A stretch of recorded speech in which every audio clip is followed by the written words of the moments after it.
तो हम पढ़ रहे हैं फंडामेंटल राइट्स। जो फंडामेंटल राइट्स है वो आते हैं आपके पार्ट थर्ड में। और this chapter of the constitution of India has very well been described as the Magna Carta of India. तो ये जो पार्ट है पार्ट थर्ड जिसके अंदर फंडामेंटल राइट्स है, इसको मैग्ना कार्टा कहा जाता है। और जो इसके अंदर आर्टिकल कितने हैं, तो इसके अंदर आर्टिकल आपके कवर होते हैं 12 to 35। मेजर तो है वो आपके 40 to 32 है, तो सब बच्चों को यही याद रहता है, लेकिन एग्जैक्ट आंसर है इसका 12 to 35।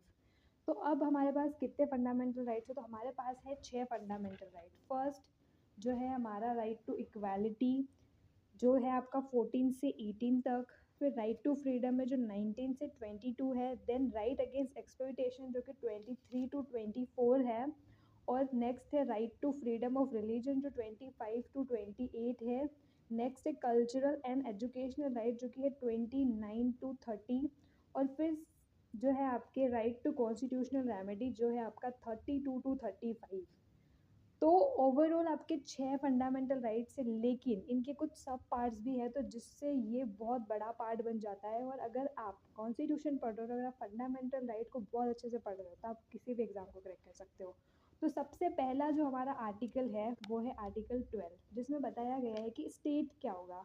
तो हम पढ़ेंगे कि स्टेट की डेफिनेशन क्या है। तो according to article 12, in this part unless the context otherwise requires the state. तो जो स्टेट है उसके अंदर क्या क्या इंक्लूड होगा, government and parliament of India. तो जो सेंट्रल लेवल पे है उस पर गवर्नमेंट और पार्लियामेंट आ गई, और जो स्टेट लेवल पे है वहाँ पे government and the legislature of the each state. और थर्ड है आपका लोकल और अदर अथॉरिटीज़। जो लोकल और अदर अथॉरिटीज़ हैं जो या तो टेरिटरी ऑफ इंडिया पे है या गवर्नमेंट के कंट्रोल में है।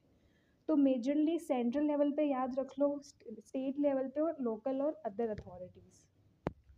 तो अब ये अथॉरिटी का मतलब क्या था। अथॉरिटी का मतलब होता है means a person or body exercising power to command, like power to make laws, orders, regulations, bylaws, notification. ये सारी जो चीज़ें बना रही है वो यहाँ पे अपनी जो पावर है उसको एक्सरसाइज कर रही है इन सारी चीज़ों को बनाने के लिए, तो उसको अथॉरिटी कहते हैं। अब लोकल अथॉरिटीज़ क्या है, तो जो लोकल अथॉरिटीज़ है वो है आपका section 3 sub section 31 of general close act, जिसमें डिफाइन किया गया है जैसे म्यूनिसिपैलिटीज़, डिस्ट्रिक्ट बोर्ड, पंचायत, ये सारी आपकी लोकल अथॉरिटीज़ आती है।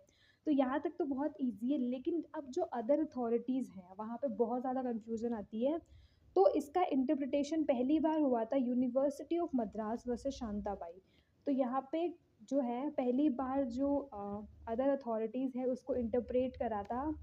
फिर आता है इसका एक और केस लो जहाँ था कि electricity board Rajasthan versus Mohan Lal. तो यहाँ पे कहा था कि जो इलेक्ट्रिसिटी बोर्ड ऑफ राजस्थान है वो अदर अथॉरिटी की डेफिनेशन में आती है, और कोई भी जो अथॉरिटी है created by the constitution or statute on whom power are confer by law, तो वो जो है वो अदर अथॉरिटीज़ में आ जाएगी। मतलब अगर गवर्नमेंट कॉन्स्टिट्यूशन या स्टेच्यूट से उसको क्रिएट किया गया है, उसकी पावर उससे क्रिएटेड है, तो वो अदर अथॉरिटी में आ जाएगी, वो स्टेट की डेफिनेशन में आ जाएगी। अब एक और लैंडमार्क केस है जो है R D Shetty versus the international airport authority of India. तो यहाँ पे ना कुछ प्रिंसिपल्स दिए हैं, तो उनके बेसिस पे अगर वो चीज़ें फॉलो होती है किसी भी इंस्टीट्यूशन में या कोई भी है, तो वो सीधा सीधा स्टेट की डेफिनेशन में आ जाएगा। तो first is financial resources of the state is the chief funding source, and the entire share capital of the corporation is held by the government. तो जो फाइनेंशियल सपोर्ट दिया जा रहा है उस इंस्टीट्यूशन, वो कौन दे रहा है, हमारी गवर्नमेंट दे रही है। अगर गवर्नमेंट उसको फाइनेंशियली सपोर्ट दे रही है तो वो स्टेट की डेफिनेशन में आ जाएगा। Then second is existence of a deep and preserve state control.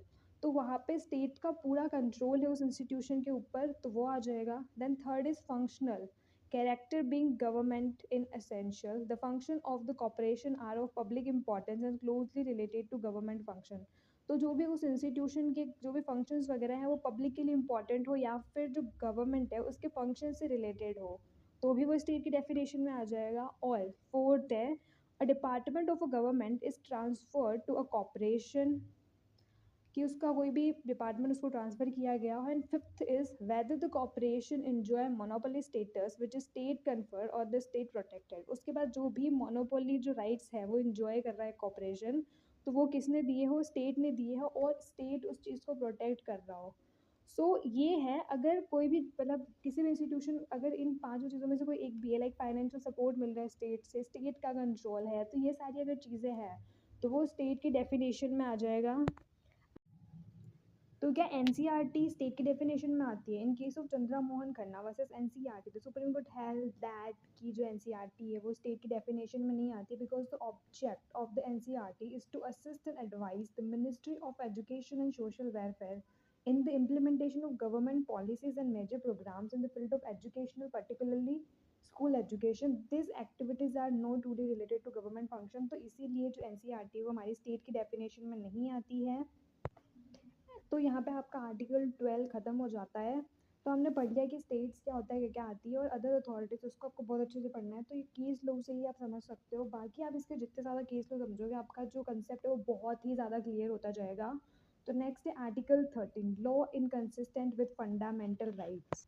तो आर्टिकल 13 जो कहता है, तो इसका क्लोज 1 कहता है, all laws in force in the territory of India immediately before the commencement of this constitution insofar as they are inconsistent with the provision of this part shall to the extent of such inconsistency be void।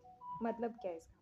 तो easy language में हम समझते हैं कि मानो हमारा constitution आया था 1950 को, तो उससे पहले तो यहाँ पे लिखा हुआ है ना कि immediately before the commencement of this constitution, तो 1950 से पहले जितने भी लॉज थे, लाइक आईपीसी हो गया आपका, सीआरपीसी हो गया, सीपीसी, इंडियन कॉन्ट्रैक्ट एक्ट, और जितने भी लॉज हैं जो 1950 से पहले के हैं, तो इसमें ये कहा गया है कि अगर उसका कोई भी पार्ट है, कोई भी सेक्शन है, तो अगर वो हमारे इस पार्ट के साथ यानी फंडामेंटल राइट के जो पार्ट थर्ड है, तो उसके साथ अगर इनकन्सिस्टेंस है, उसको वॉयलेट कर रहा है, तो हम जो पार्ट है हम पूरे लॉ को ख़त्म नहीं करेंगे, हम पूरे लॉ को वॉइड डिक्लेयर नहीं कर देंगे। हम सिर्फ उस पर्टिकुलर सेक्शन, उस पर्टिकुलर पार्ट को हम क्या करेंगे, वॉइड कर देंगे, जहाँ तक वो हमारे फंडामेंटल राइट का वॉयलेशन कर रहा है। तो इसके लिए आपके लिए आता है डॉक्ट्राइन ऑफ सेवरेबिलिटी। तो हम समझेंगे इसको बहुत अच्छे से। डॉक्ट्राइन ऑफ सेवरेबिलिटी जो होता है, अब प्री कॉन्स्टिट्यूशनल लॉज क्या होते हैं, जो कॉन्स्टिट्यूशन के कमेंसमेंट से पहले बने हुए, लाइक आईपीसी, सीआरपीसी, सीपीसी, तो ये कॉन्स्टिट्यूशन के कमेंसमेंट से पहले बने हुए, तो ये प्री कॉन्स्टिट्यूशनल लॉज आते हैं। तो डॉक्ट्राइन ऑफ सेवरेबिलिटी का सिर्फ इतना मतलब है कि देन ऑन, मतलब जो पार्ट आपका जो फंडामेंटल राइट को वॉयलेट कर रहा है, हम सिर्फ उसी पार्ट को, only that part which is offending is to be declare as a void, not the entire statute. Just imagine IPC का जो सेक्शन है, मान लेते हैं 25 टू 30 जो है, ये 5 सेक्शंस जो हैं वो हमारे फंडामेंटल राइट के साथ इनकन्सिस्टेंस है। तो अब हम पूरा लॉ खत्म नहीं करेंगे क्योंकि हमें फिर से नया आईपीसी बनाना होगा और वो पॉसिबल नहीं है।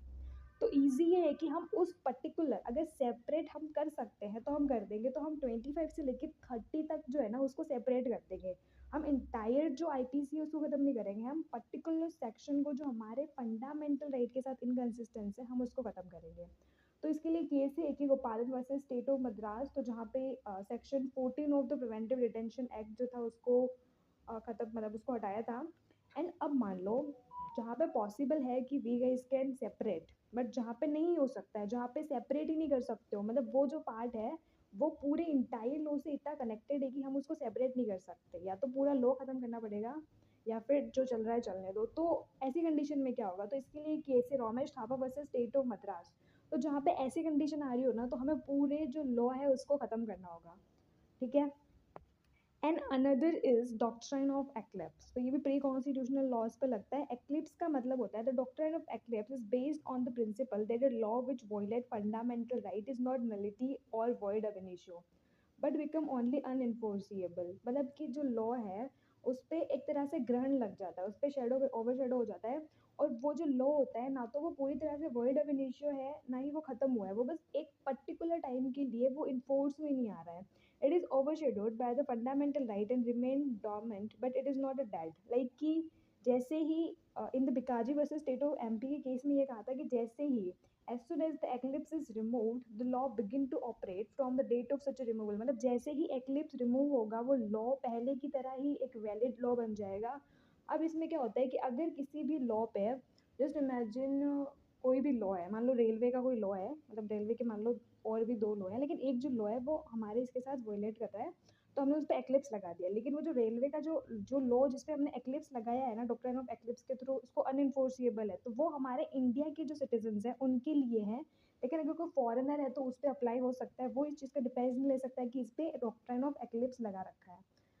अब क्या पोस्ट कॉन्स्टिट्यूशनल लॉज पे एक्लिप्स अप्लाई होता है? तो नहीं। In Deepchand versus state of UP के केस में कहा था doctrine of eclipse does not apply to the post constitutional law. Post constitutional law वो होते हैं जो कॉन्स्टिट्यूशन के कमेंसमेंट्स के बाद बने, यानी 1950 के बाद बने, लाइक 55 में बन रहा है, कोई भी 60 में बन रहा है, तो वो जो चीज़ें हैं वो पोस्ट कॉन्स्टिट्यूशनल लॉ में आ जाएगी।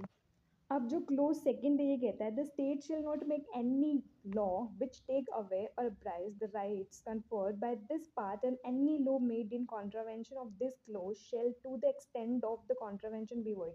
तो सरकार ऐसा कोई भी कानून नहीं बनाएगी जो हमारे फंडामेंटल राइट को खत्म कर रहा हो, और अगर ऐसा बना भी रही है ना तो वो वॉइड अब इनिशियो, हम उसको सेपरेट या एक्लिप्स का कोई भी प्रिंसिपल उस पर अप्लाई नहीं होगा, कोई भी डॉक्ट्राइन अप्लाई नहीं होगा, तो टोटली वॉइड अब इनिशियो हो जाएगा, मतलब पूरी तरह से वो लॉ खत्म है।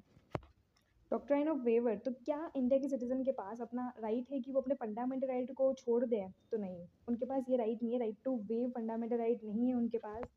फिर आर्टिकल 13 का क्लोज 3, तो इसका ए कहता है कि लॉ, अब लॉ क्या क्या है? Law includes any ordinance, order, bye law, rule, regulation, notification, custom or usages having in the territory of India the force of law. तो लॉ के अंदर ये सारी चीज़ें आ जाती है, बाय लॉ, रूल, रेगुलेशन वगैरह।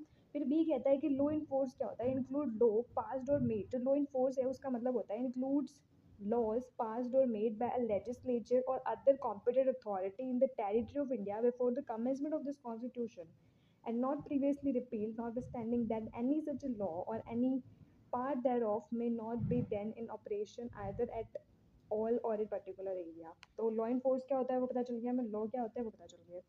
देन आपका आता है 4, जो इसको 8 किया गया था 24th कॉन्स्टिट्यूशन अमेंडमेंट से, nothing in this article shall apply to any amendment of this constitution made. तो जो अमेंडमेंट 368 में हो रहे हैं ना वो इस पर अप्लाई नहीं होंगे। तो अब ये आपको समझ में आएगा कैसे।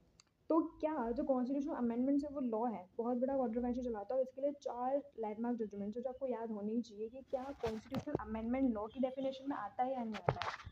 तो इन शंकरी प्रसाद वर्सेस सुनन ऑफ इंडिया के केस में सुप्रीम कोर्ट ने हेल्ड करा कि नहीं, तो the Supreme Court held that the word law in clause so did not include law made by Parliament under Article 368. The word law in Article 13 must be taken to means regulation, rules made in exercise of ordinary legislative powers and not amendment to the Constitution made in exercise of the Constitution power, and therefore Article 13 did not affect amendment made under Article 368।